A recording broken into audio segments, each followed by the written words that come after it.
Okay, so anyways,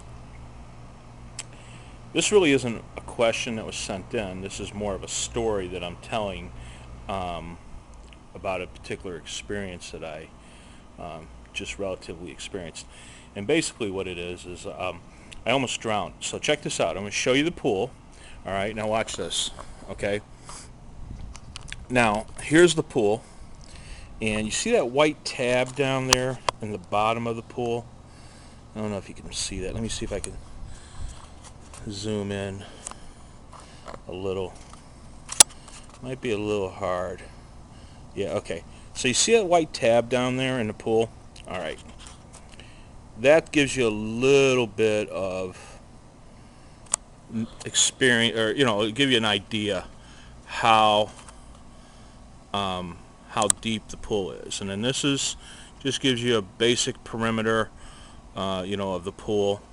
So you can tell it's relatively decent sized pool. Now that down there is probably, it's about 10 feet deep. Okay. All right. Now here's the deal.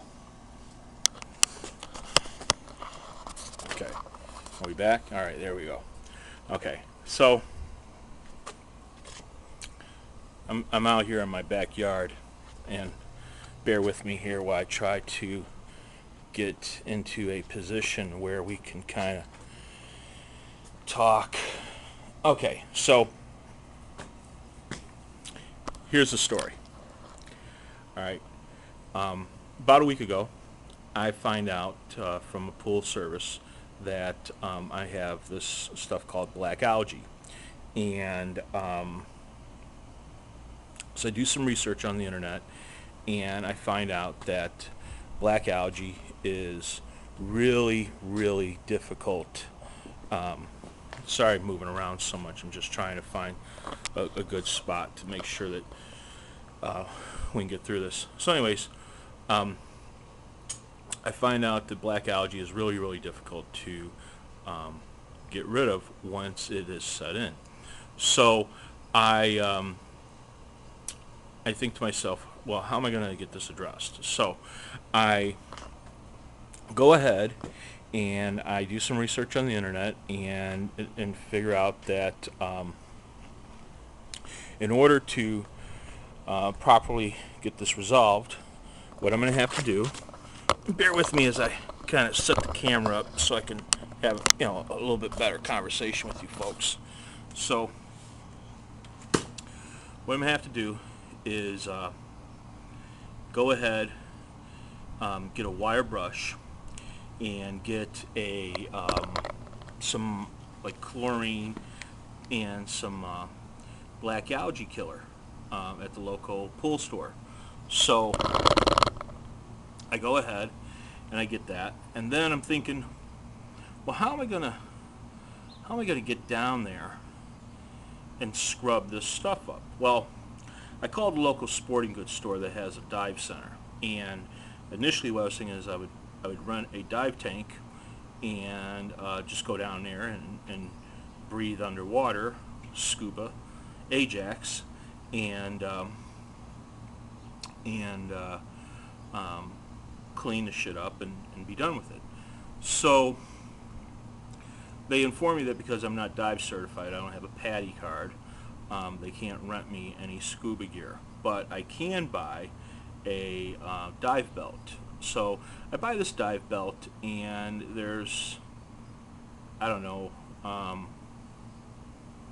10, 20, 30, it's got to be like 40 pounds of weight on this belt. So being the rocket scientist that I am, I didn't really think this thing through too much.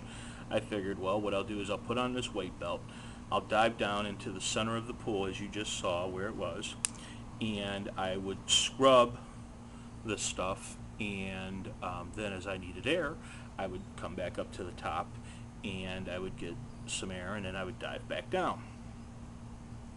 Okay, now I'm sure as this story continues, a lot of you are going to be like, well, why didn't you just, use logic? Well,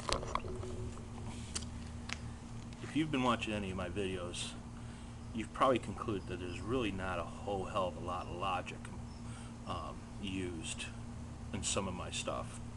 So anyways, getting back to the concerns.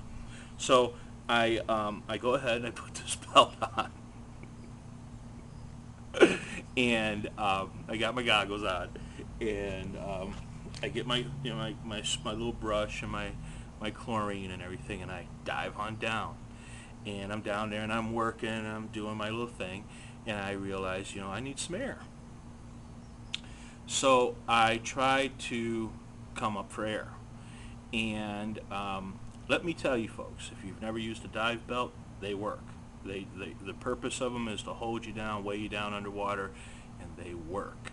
So I'm swimming as hard as I can to try to get up to the top of the water line to get some air. And I'm not being very successful with this.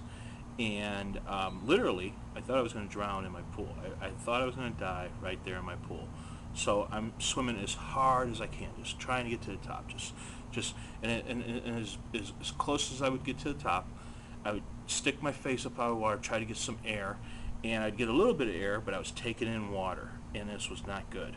So I'm freaking out, and I'm like, oh shit, I got to get to the side of the pool. So at least if I get to the side of the pool, then I can go ahead and pull myself up. Well, I'm swimming as hard as I can, and I'm a relatively good swimmer. I'm no fucking Michael Phelps, but I'm a good swimmer, and the weight belt is pulling me down into the bottom of the pool.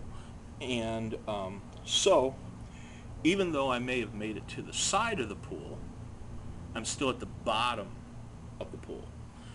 And again, I'm just trying to claw my way up, try to get to the top, to the surface, so I can get to some air. Now I'm sure you're all sitting there and you're saying, well, why didn't he just take the belt off? He would have popped right up to the top, like a goddamn buoy. Well, again, when you are focused on strictly getting to a particular point, you sometimes do not use any form of logic, which I obviously did not use on that particular day. Now here's the kicker.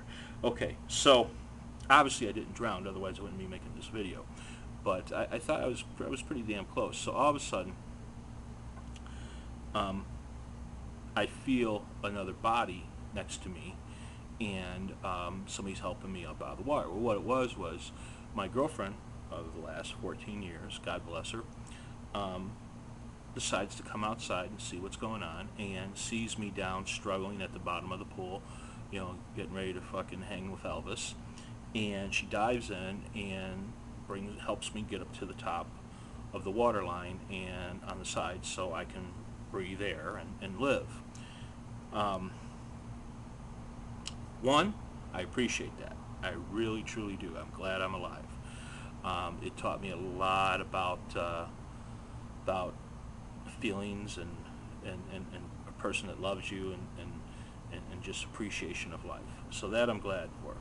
Now, I've talked to a few of my friends about this who have to question my girlfriend's intelligence and decision-making skills, because here's the deal. My insurance policy is about $400,000. She's the beneficiary.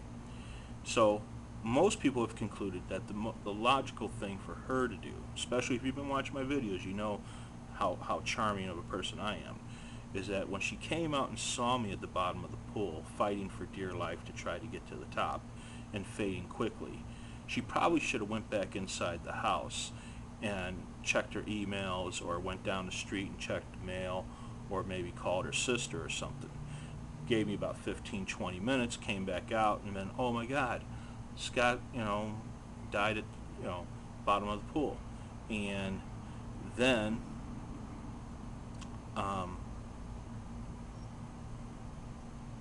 she would have like $400,000. She wouldn't have to put up my crazy ass, and that probably would have ended the video series, obviously, but I mean, it's not like any of you are going to lose any sleep over that. So, yeah, that's what happened. Ain't that some crazy shit? Could have been a good Kodak moment. But anyways, so until next time, keep the comments, questions, concerns, ridicule rolling in. Ask Ajax anything at yahoo.com. And I think I probably lost a little oxygen to my brain when I was down there all that time. And until next time, see you when I see you, Slick.